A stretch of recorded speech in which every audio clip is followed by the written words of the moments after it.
एकजना युवा शनिबारको दिन चर्चमा गएर परमेश्वरको वचन सुन्छ। त्यस दिन पास्टरले वचन दिँदै भन्नुहुन्छ, परमेश्वरले जे सृष्टि गर्नुभएको छ सबै कुरा असल गर्नुभएको छ। वचन सकिएपछि त्यो युवा घर फर्किन्छ। घरबाट अलि टाढा उसको बारी भएकाले ऊ बारीतिर जान थाल्छ। बारी टाढा भएकाले उसले एउटा थुन्चे बोकेर जान्छ। बारी पुगेपछि उसले एउटा निकै ठुलो फर्सी टिप्छ र थुन्चेभित्र हालेर फर्किन थाल्छ। फर्कने क्रममा उकालो बाटोमा हिँड्दा ऊ धेरै थाक्छ। थकाइ लागेपछि बाटोमा रहेको एउटा ठुलो बरको रुखमुनि गएर केही बेर आराम गर्न बस्छ। त्यही बेला चर्चमा पास्टरले भन्नुभएको वचन उसको मनमा आउँछ। पास्टरले भन्नुभएको थियो कि परमेश्वरले बनाउनु भएको सबै कुरा असल छ। त्यसपछि उसले मनमनै सोच्न थाल्छ, यदि सबै कुरा असल नै हो भने किन यति ठुलो बरको रुखमा सानो फल मात्र फल्छ र सानो फर्सीको लहरामा यति ठुलो फर्सी फल्छ?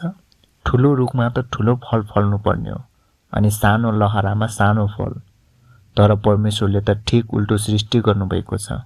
सानो फर्सीको लहराले यति ठुलो फर्सी त सम्हाल्न पनि सक्दैन। यो कसरी असल भयो? यस्ता कुरा मनमा खेलाउँदै ऊ सोच्न थाल्छ, म भोलि पास्टर कहाँ गएर भन्छु परमेश्वरको सृष्टि सबै असल छैन। यति सोच्दा सोच्दै थकाइका कारण ऊ त्यही बरको रुखमुनि ढल्केर केही बेर निदाउँछ। त्यही बेला माथि बरको रुखमा रहेका चराहरू चलखेल गरिरहेका हुन्छन्।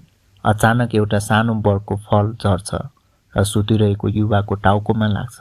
ऊ झल्यास्स बिउजिन्छ र डराउँछ। के भयो भनेर यताउति हेर्न थाल्छ। माथि हेर्दा उसले बुझ्छ कि बरको फल झरेर टाउकोमा लागेको रहेछ।